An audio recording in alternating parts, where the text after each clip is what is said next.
Une fois de plus, peuple de Dieu, Shalom. nous sommes encore bénis ce soir de recevoir encore l'homme de la famille de Dieu, Amen.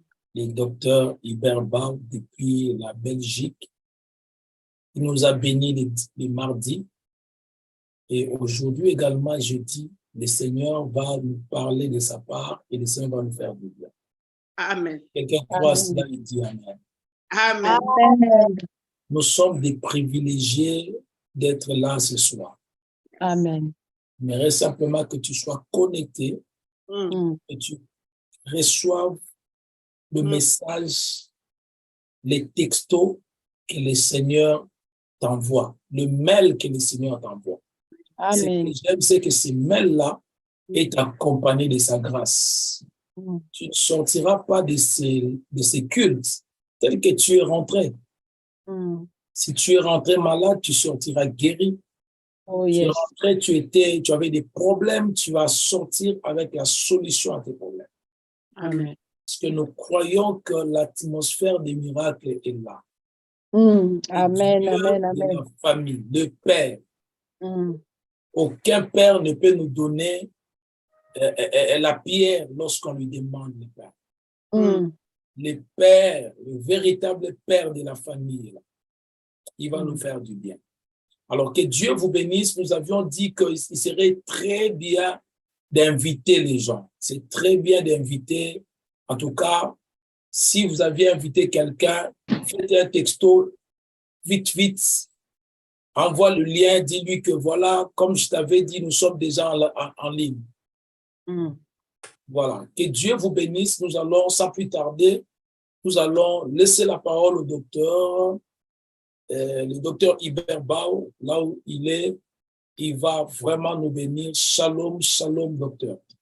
Shalom, l'homme de Dieu. Amen. Je vous salue dans le nom merveilleux de Jésus. Et je vous dis en tout cas, bonne participation dans la présence de Dieu. Je vous aime, Dieu vous aime. Que Amen. Dieu vous bénisse en ce moment. Amen. Amen. Donc, nous nous retrouvons encore aujourd'hui, comme c'était prévu depuis le mardi passé. C'est vrai que j'ai moi-même revu encore l'enseignement du mardi et l'ambiance qu'il y avait dans sa présence dans la famille divine de Dieu. Et nous bénissons le Seigneur. Nous sommes dans le plan de Dieu. Nous sommes dans la bonne volonté du Seigneur. Merci beaucoup, pasteur, mon ami, pasteur Alain. Merci beaucoup pour la confiance que tu renouvelles toujours à ma personne ainsi que à mon ministère. Donc, nous allons faire un petit rappel. Nous parlons de la famille de Dieu. C'est un message que Dieu a mis dans mon cœur depuis ces derniers temps. Donc, ça fait déjà un mois dans nos émissions sur la chaîne HBTV qui se passe chaque dimanche de 20h à 20h45 sur Facebook en direct. Donc, je parle aussi sur ce thème, sur cette thématique, et nous allons pouvoir terminer cela le dimanche chez vous à Paris. Et je crois que mon émission, je le ferai en direct aussi à partir de Paris. Donc, nous avons dit que la famille de Dieu a des règles. Des règles, il y a des principes dans la famille de Dieu. Mais j'aimerais parler plus de valeurs. Il y a de valeurs dans la famille. Dans chaque famille, quand il n'y a pas un code de famille ou quand il n'y a pas de valeur dans une maison, ça veut dire que cette famille-là, c'est une famille qui n'est pas bien coordonnée. Or, nous savons que nous sommes bien coordonnés parce que nous avons le chef de cette famille, le père de cette famille, qui est notre Dieu, et le chef, l'aîné de cette famille, qui est Jésus. Je vous ai dit que depuis la mort et la résurrection de Jésus-Christ, Jésus-Christ n'est plus considéré comme le Fils unique. Il était le Fils unique quand il a été envoyé par son Père. Mais depuis que, n'est-ce pas, il a fait engendrer d'autres enfants par sa résurrection. Il n'est plus le Fils unique. Nous tous, nous faisons partie maintenant de la famille de Dieu. Dieu est notre Père et nous pouvons en être fiers. Témoigner, non seulement de les témoigner chez nous à la maison, mais on peut les témoigner partout, même dans le bus, même au milieu du travail, même en plein vol, en plein voyage où vous êtes dans l'avion. Vous pouvez l'annoncer, vous pouvez le dire avec fierté que je suis enfant de Dieu. Parce que la nature divine que nous avons, c'est une nature divine de Dieu. Nous sommes enfants de Dieu. Et quand je dis enfants de Dieu, de véritables enfants de Dieu. Nous nous ressemblons avec notre Père parce que nous avons la sémence de Dieu en nous. Nous avions lu avec vous un verset qui m'a beaucoup béni dans 1 Jean chapitre 3, au premier verset jusqu'au deuxième verset, qui dit « Voyez-vous, frères, de quel amour le Père nous a témoigné pour que nous puissions être appelés enfants de Dieu. Si le monde ne nous connaît pas, mais du moins, lui nous a connus et nous le sommes. » Il dit « Ce que nous serons n'est pas encore manifesté. Nous sommes enfants de Dieu, mais ce que nous serons n'est pas encore manifesté, car au temps manifesté, nous serons semblables à lui. » Et j'avais dit, nous allons revêtir le corps incorruptible de Jésus, le corps qui ne subira aucune influence de l'extérieur, le corps qui n'aura pas besoin de manger, le corps qui n'aura pas besoin des choses de ce monde. Nous serons des hommes surnaturels et des hommes qui vivront que de la présence de Dieu et de la gloire de l'Éternel qui va nous environner.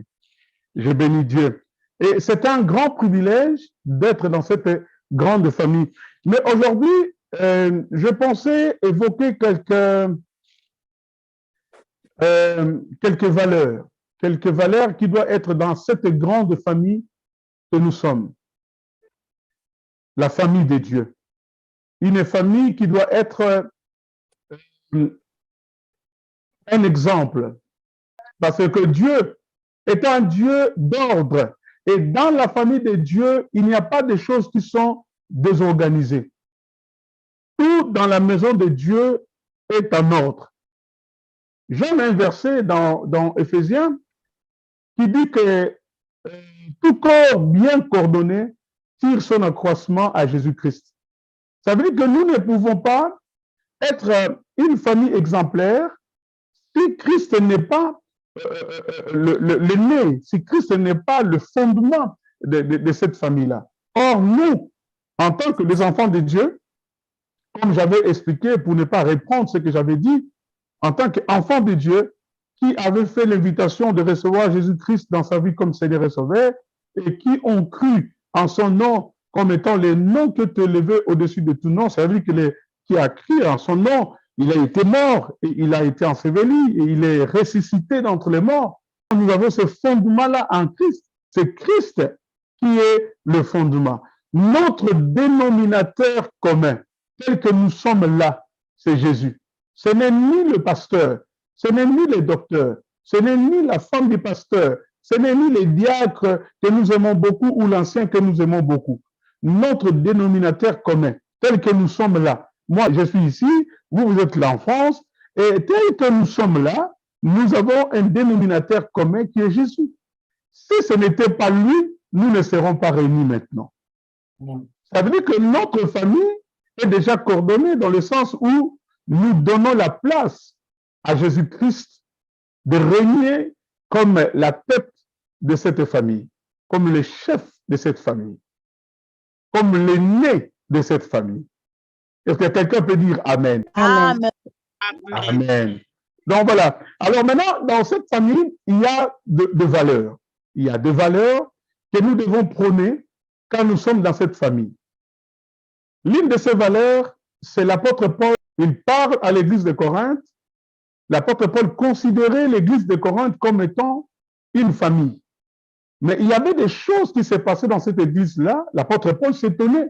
Il dit, mais moi, je ne peux pas comprendre comment est-ce que vous vous comportez ainsi dans la famille de Dieu, dans cette grande famille? On doit se poser des questions lorsqu'on voit un comportement étrange à un frère, lorsqu'on voit un comportement étrange à une sœur. On peut se demander, mais qu'est-ce que lorsqu'il y a le manque même du pardon au sein de la famille? Les valeurs que nous prenons, ce sont des valeurs qui sont établies dans cette famille. Lorsque vous entrez dans cette famille-là, vous devenez enfant de Dieu, vous devez savoir ça, vous devez les avoir dans votre tête. Et ici, il y a des règles, il y a des valeurs, il y a des principes, il y a des prérogatives, il y a des instructions, il y a des consignes que je dois respecter au sein des codes moraux que je dois respecter au sein de cette famille. On va lire le premier verset dans 1 Corinthiens, chapitre 1, au verset 10. Je lis la parole de Dieu. Amen. Je vous exhorte, frères, par le nom de notre Seigneur Jésus-Christ, à tenir tout un même langage et ne point avoir de division parmi vous, mais à être parfaitement unis dans un même esprit et dans un même sentiment. Je vous exhorte au nom du Seigneur. Pourquoi l'apôtre Paul commence par jurer par le nom de Jésus? Parce que c'est lui qui doit être au centre de la famille. Si Christ est au centre de la famille, cela veut dire que tout ce doit se passer, n'est-ce pas, selon lui. Pas selon toi, pas selon moi. Pas selon parce que moi je viens d'une famille riche, mon père était riche et là je viens, vous venez d'une famille pauvre. Non, non, il n'y a pas ce problème-là. L'apôtre Paul, lorsqu'il parle, il dit il n'y a plus de grec, il n'y a ni juif, il n'y a ni homme, il n'y a ni femme, il n'y a ni qui va se prétendre d'être je ne sais pas qui, je sors. Non, non, non, non. Dans la famille de Dieu, tous nous sommes des frères et nous sommes des sœurs. Ça veut dire que Christ doit être au centre. Mais j'aimerais lire dans ma version, dans la version Semer, il dit ceci, les divisions à Corinthe, il faut cependant, frères, que je vous adresse une recommandation instante.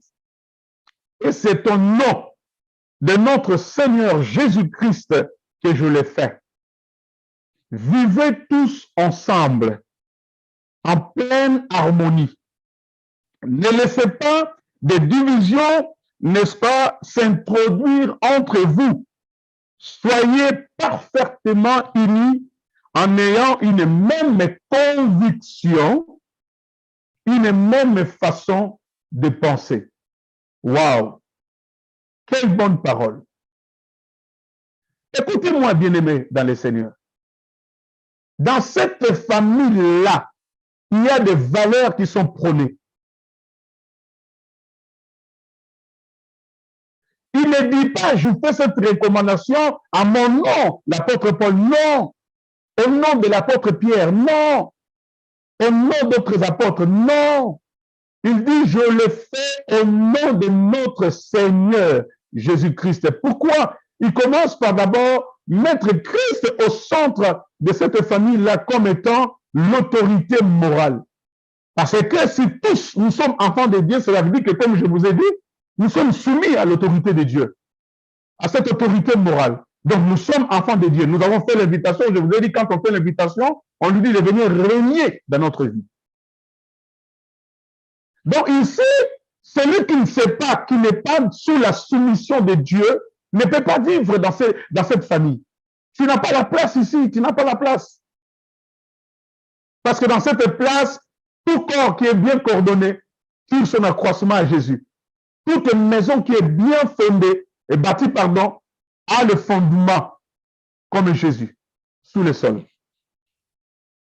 Il dit, c'est au nom de notre Seigneur Jésus-Christ que je l'ai fait. À l'impératif, il dit, vivez tous ensemble en pleine harmonie. Voilà les valeurs. Première valeur que nous devons prôner dans la famille. L'harmonie, l'unité dans la famille. Aujourd'hui, l'église locale, en fait, c'est là où se trouvent, en fait, les enfants de Dieu. C'est là où se réunissent les enfants de Dieu. Donc, dans l'église locale ou dans la famille universelle, dans le corps du Christ, la Bible nous dit, nous devons vivre dans l'harmonie. Dans une maison, là où il y a des parents, un père et une mère, où il y a 2 enfants, 3 enfants, 4 enfants, je crois que tous les enfants et les parents vivent dans l'harmonie dans une maison. Ils savent que quand vous entrez à la maison, dans certaines maisons, quand vous entrez dans la maison, il faut déchausser vos chaussures et les mettre devant ou derrière la porte. Ils savent, il y a des règles. Quand quelqu'un a fini de manger, il doit aller laver son assiette. Il y a des règles, il y a des choses qu'on fait dans la maison. C'est lui qui ne se soumet pas dans ces règles-là. En d'autres termes, c'est comme si il s'est soustrait de la famille. L'harmonie dans la famille, en d'autres termes, l'unité, c'est l'une des valeurs la plus importante que nous devons avoir lorsque nous sommes membres de cette famille de Dieu. Il dit, ne laissez pas les divisions s'introduire entre vous. J'aime ce passage. Parce que certaines personnes sont, bien aimés, des tuyaux, sont des canaux par lesquels le diable entre dans la famille. La Bible dit que le scandale peut arriver, mais malheur à celui à qui le scandale passe. Le scandale arrive. Il y a certaines personnes qui sont sujets de problèmes au niveau de la famille. Et dans certaines familles, vous savez ça, il y a des enfants terribles. On les appelle des enfants terribles. Je ne veux pas que tu sois un enfant terrible dans cette famille de Dieu. Je veux que tu sois un enfant discipliné, un enfant qui obéit aux instructions, au code de la famille.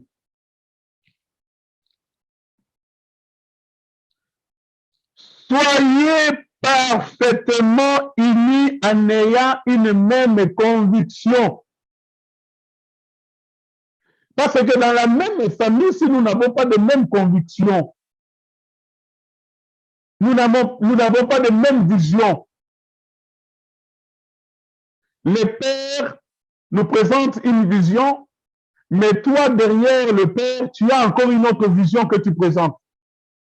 C'est pour cela, au sein même de nos églises locales, nous avons des problèmes. Le leader qui est considéré comme le père de la maison, qui donne la vision, mais il y a certaines personnes qui sont là, qui ont d'autres visions. Quand le père partage une parole et après ils envoient des textos, non, vous avez entendu ce verset-là que papa a parlé, je crois que selon moi, ça ne dit pas ceci. Oui, on peut examiner la parole de Dieu, on peut, comme les gens de Béret. Mais on ne doit pas créer de la division dans la maison. On ne doit pas avoir 2 convictions ou 4 convictions ou 3 convictions. Si aujourd'hui nos églises sont sujets de beaucoup de divisions, c'est à cause du manque de ces valeurs. La valeur de manque d'unité, de manque, le même esprit, de manque d'union d'esprit. Et de manque la même conviction. Ici, dans ces mères, il dit, ayez une même façon de penser. Nous avons qu'une seule façon de penser, nous les enfants de Dieu. La Bible dit que tout ce qui est agréable, tout ce qui est bon, tout ce qui est parfait, tout ce qui est digne d'être honoré, tout ce qui est soit l'objet de vos pensées. Il n'y a pas de pensée. Tu ne peux pas être dans cette famille et avoir d'autres pensées, n'est-ce pas, que les pensées que la Bible nous recommande. D'être dans l'harmonie, d'être dans la vie. Parce qu'il y a certaines personnes qui ont des visions. Il est dans un ministère, il est dans une famille, une autre pensée. Vous êtes avec lui, mais il n'est pas là dans la famille. Il n'est pas là dans la famille. Si on peut nous lire encore un autre verset, 1 Jean, chapitre 4, verset 20. Si quelqu'un prétend aimer Dieu tout en détestant son frère, c'est un menteur. Car s'il n'aime pas son frère qu'il voit, il ne peut aimer Dieu qu'il ne voit pas. La parole du Seigneur.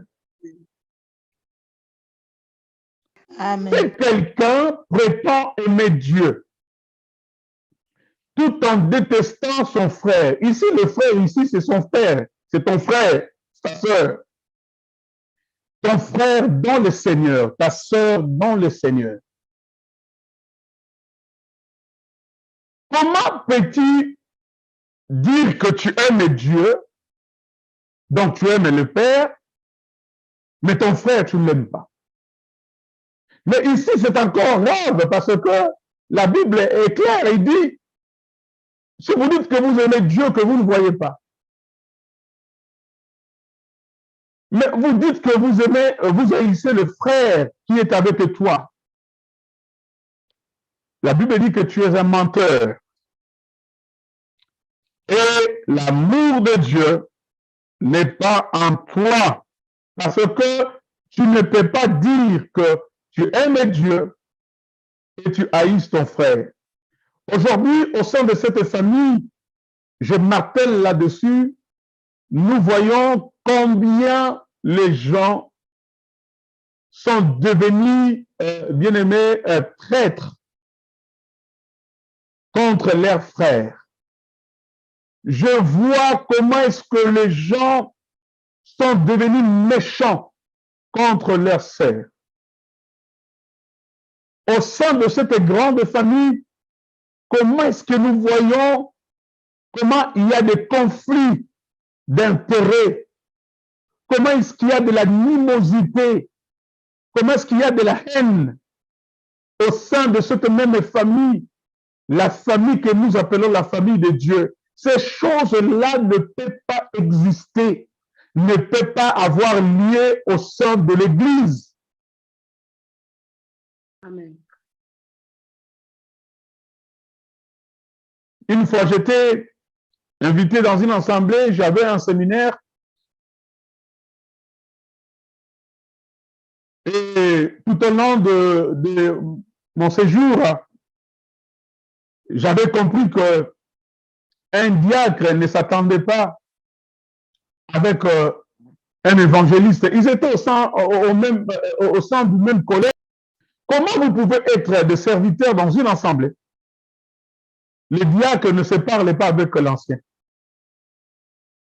Et ça se passe beaucoup dans nos églises où tu trouves que non, telle mère ou tel frère-là ne parle pas à ce frère-là parce qu'elle est en colère de ce frère-là parce que le frère a fait quelque chose ou elle a entendu des choses que le frère a parlé à son sujet. Mais les personnes, les deux là, viennent à l'église et ils prient au sein d'une même assemblée. Ils ont un même pasteur. Ils écoutent la même parole. Ils mettent les offrandes dans un même panier.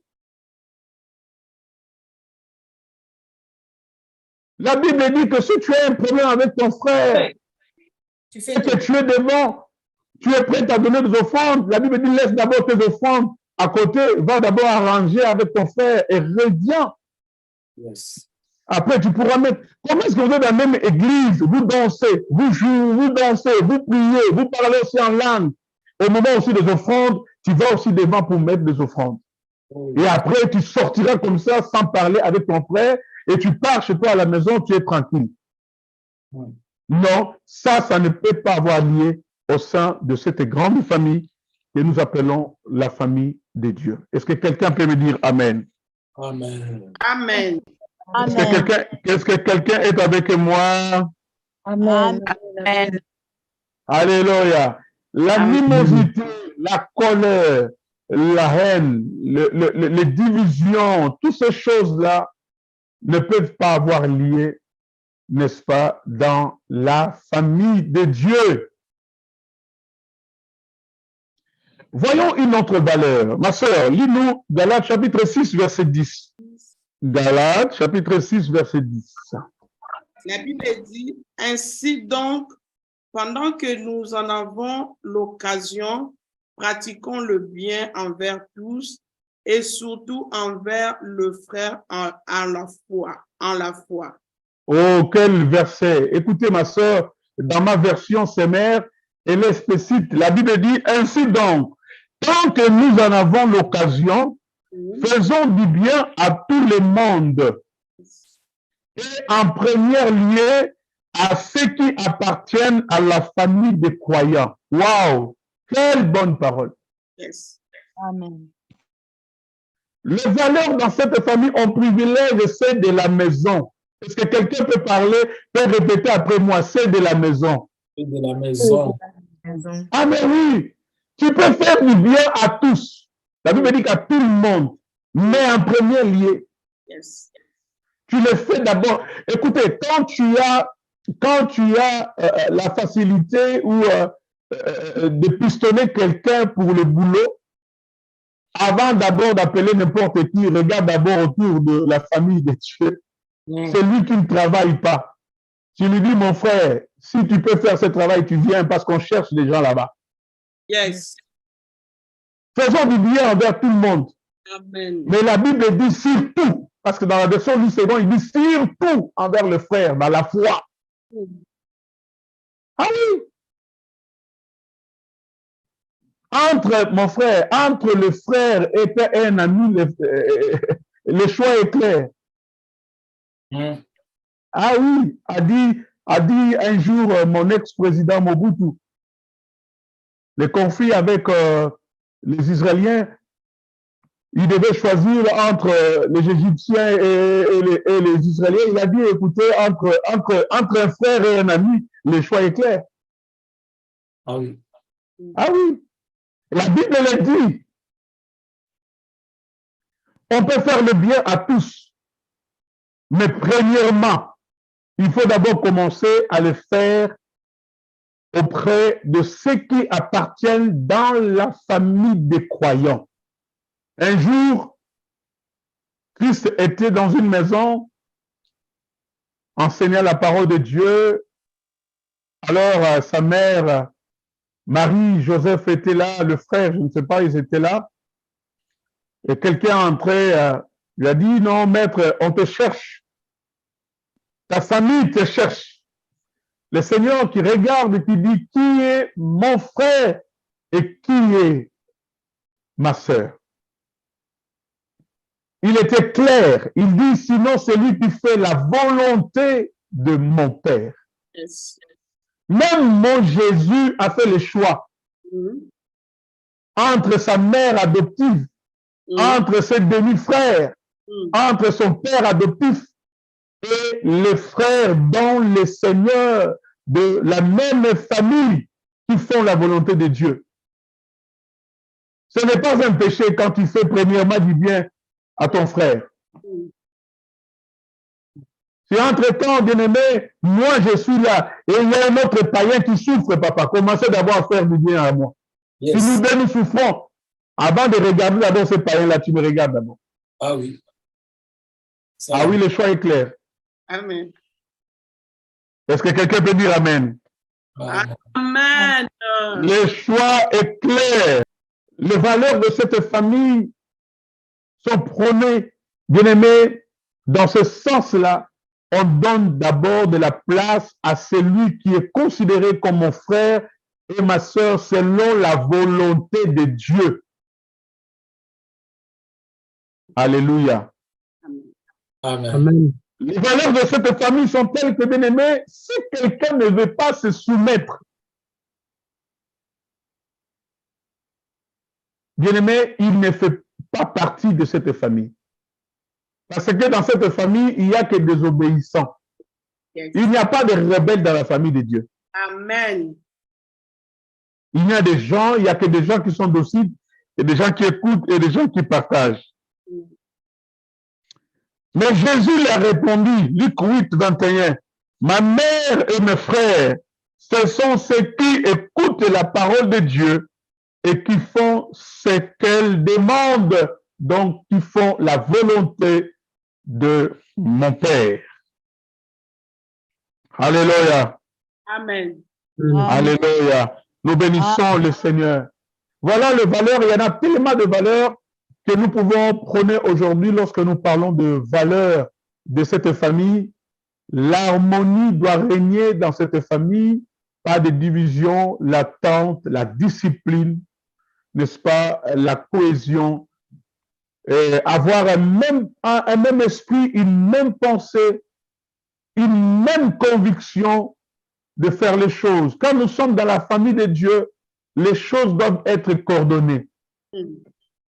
Les païens disent que les linges sales se lavent en famille. Lorsqu'il y a un problème dans la famille, on arrange dans la famille.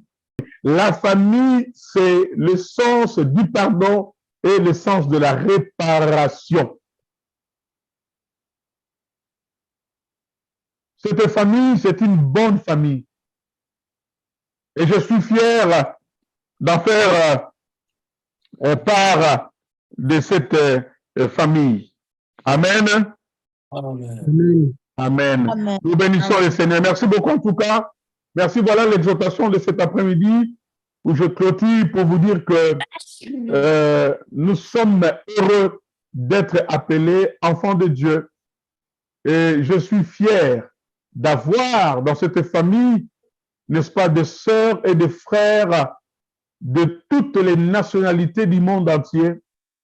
Si aujourd'hui je me retrouvais en Australie, je sais que je trouverai mes frères qui sont là, ceux qui font partie de cette grande famille, la famille de Dieu. Et je me sentirai dans la joie de partager le bon moment avec eux et d'être dans la joie, comme la Bible dit, il est doux et il est agréable que de frères de demeurer ensemble.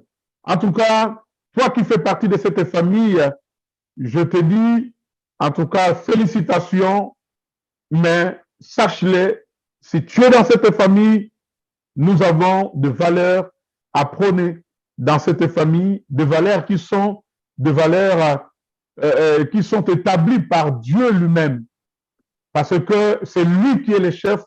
Notre dénominateur commun, c'est Jésus. Cela veut dire qu'il faudrait qu'il croisse au milieu de nous et que nous nous diminuons lorsque nous sommes dans cette famille. Merci beaucoup. Que Dieu vous bénisse. Amen. Est-ce que tu peux bien acclamer? Merci beaucoup.